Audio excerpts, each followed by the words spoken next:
میرے عزیزو، یہ بات تو حقیقت ہے نا کہ ہم جتنی جلدی قرآن و حدیث کی باتوں پر عمل نہیں کرتے ہیں،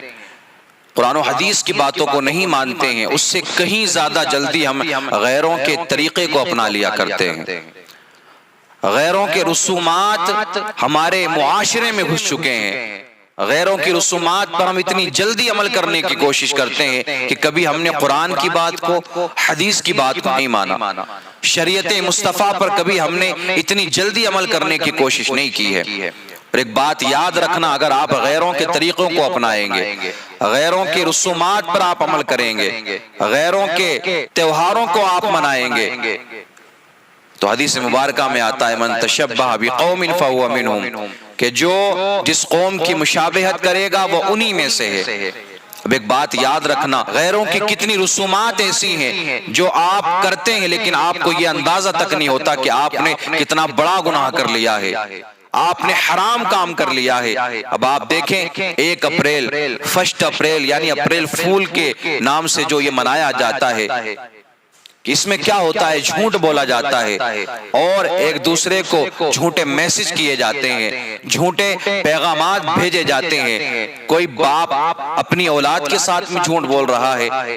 بیٹا اپنے باپ کے ساتھ میں جھوٹ بول رہا ہے، کوئی اپنے رشتہ داروں کو جھوٹے میسج کر رہا ہے، جھوٹے پیغامات بھیج رہا ہے، کوئی کسی کے ساتھ میں جھوٹ بول رہا ہے، اور نہ جانے اسی جھوٹ کے ذریعے کتنے گھر برباد ہو چکے ہیں، اسی جھوٹ کے ذریعے کتنے پریوار برباد ہو چکے ہیں، اسی جھوٹ نے نہ جانے کتنے لوگوں کا قتل کروا دیا ہے، اسی جھوٹ نے نہ جانے کتنے ہنستے کھیلتے پریواروں میں آگ لگا دی ہے، اسی جھوٹ نے نہ جانے کتنے رشتوں کو، کتنے تعلقات کو ختم کر دیا ہے، اسی جھوٹ نے نہ جانے کتنے لوگوں کی زندگی برباد کی ہے۔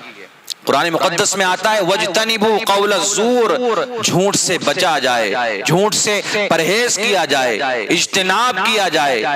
جھوٹ بولنا اسلام میں جائز نہیں ہے، اسلام میں حرام ہے جھوٹ بولنا، بڑا گناہ ہے جھوٹ بولنا۔ لیکن آج آپ دیکھیں، آپ کو زیادہ تر مسلم معاشرے کے نوجوان 1 اپریل میں جھوٹ بولتے ہوئے نظر آئیں گے کہ ہم نے تو اپریل فول بنا دیا، آج 1 اپریل ہے اس لیے ہم نے جھوٹ بولا ہے۔ میرے عزیزو، یہ تمہارے کام تو نہیں ہے، یہ مسلمانوں کا طریقہ تو نہیں ہے کہ آپ غیروں کے طریقوں کو اپنائیں، آپ غیروں کو فالو کریں، بلکہ مسلمان تو ایسا ہونا چاہیے جس کو دیکھ کر غیر بھی اسلام کو اپنا لیں، مسلمان ہو جائیں،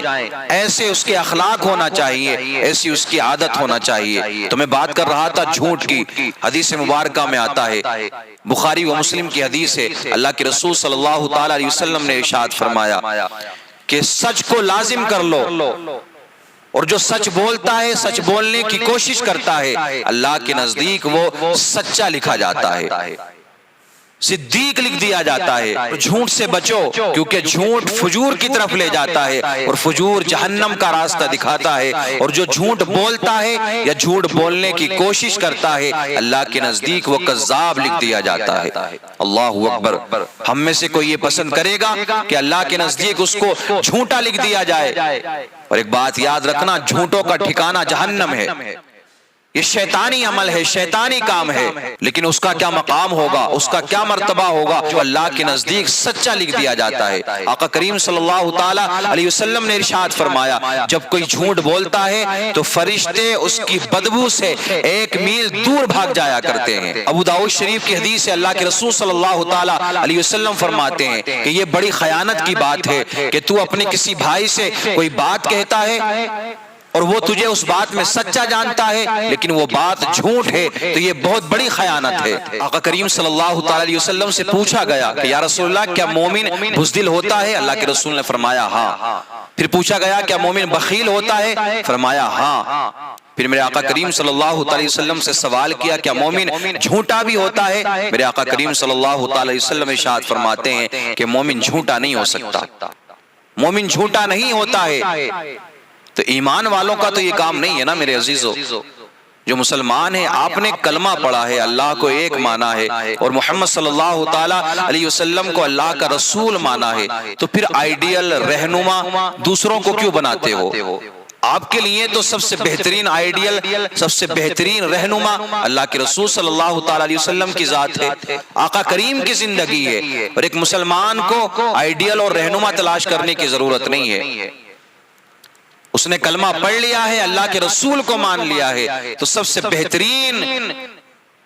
آئیڈیل اس کے لیے اللہ کے رسول کی ذات ہے۔ لقد کان لکم فی رسول اللہ اسوۃ حسنہ، کہیں جانے کی ضرورت نہیں ہے، آپ کی زندگی کے ہر معاملے میں اللہ کے رسول کی زندگی آپ کی رہنمائی کرتی ہوئی نظر آئے گی۔ آقا کریم صلی اللہ تعالی علیہ وسلم نے ارشاد فرمایا، ہلاکت ہے اس کے لیے جو لوگوں کے لیے بات کرتا ہے اور جھوٹ بول کر لوگوں کو ہنسانے کی کوشش کرتا ہے، اس کے لیے ہلاکت ہے، اس کے لیے ہلاکت ہے، اس کے لیے ہلاکت ہے۔ میرے آقا نے 3 مرتبہ فرمایا۔ میرے عزیزو، جو لوگ روزانہ جھوٹ بولتے ہیں، کاروبار میں جھوٹ، اٹھتے بیٹھتے جھوٹ، اور لوگوں کو ہنسانے کے لیے جھوٹ، مذاق میں جھوٹ، ہر جگہ سچی باتوں کو بھی جھوٹا ثابت کرنے کی کوشش کی جاتی ہے، جو آپس میں 2 لوگوں کو لڑوانے کے لیے جھوٹ بولتے ہیں اور 2 پریواروں کو بچھڑوانے کے لیے جھوٹ بولتے ہیں، 2 پریواروں میں دوری بنانے کے لیے جھوٹ بولتے ہیں، آپس میں بستیوں میں شہروں میں جھگڑا کروانے کے لیے جھوٹ بولتے ہیں، آپ دیکھیں کہ ان کا انجام کیا ہونے والا ہے، اور جھوٹوں پر اللہ کی لعنت ہے، اللہ کا عذاب ان پر نازل ہوگا، وہ دنیا میں بھی رسوا ہوں گے اور قبر و حشر میں بھی انہیں رسوائی کا سامنا کرنا ہے۔ ہاں، شریعت نے کسی موقع پر اجازت دی ہے، وہ بھی احتیاط کے ساتھ میں، کہ ایک جنگ کے موقع پر جھوٹ بولا جا سکتا ہے، اور 2 مومنوں میں صلح کرانے کے لیے جھوٹ بولا جا سکتا ہے، اور بیوی کو خوش کرنے کے لیے جھوٹ بولا جا سکتا ہے، لیکن وہاں پر بھی بہت احتیاط کی ضرورت ہے۔ ایسا نہیں ہے کہ کوئی عالم دین، کوئی اچھا انسان 2 لوگوں میں صلح کرائے اور وہ جاہل قسم کے لوگ ہیں،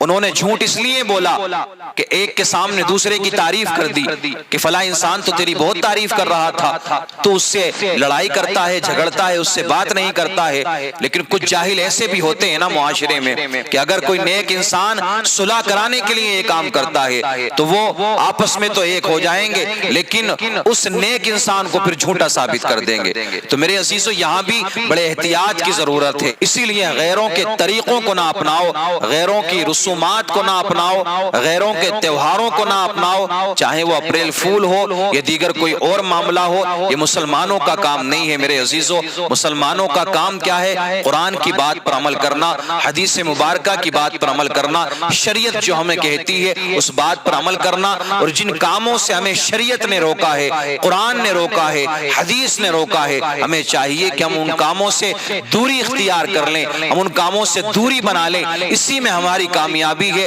ہمارا رب بھی ہم سے اسی وقت راضی ہوگا کہ جب ہم قرآن و حدیث کی بات پر عمل کریں گے، نیک اعمال کرنے کی کوشش کریں گے اور ہر برے کام سے بچنے کی کوشش کریں گے۔ رب کعبہ کی قسم، اللہ رب العزت دنیا و آخرت میں ہمیں کامیابی عطا فرمائے گا۔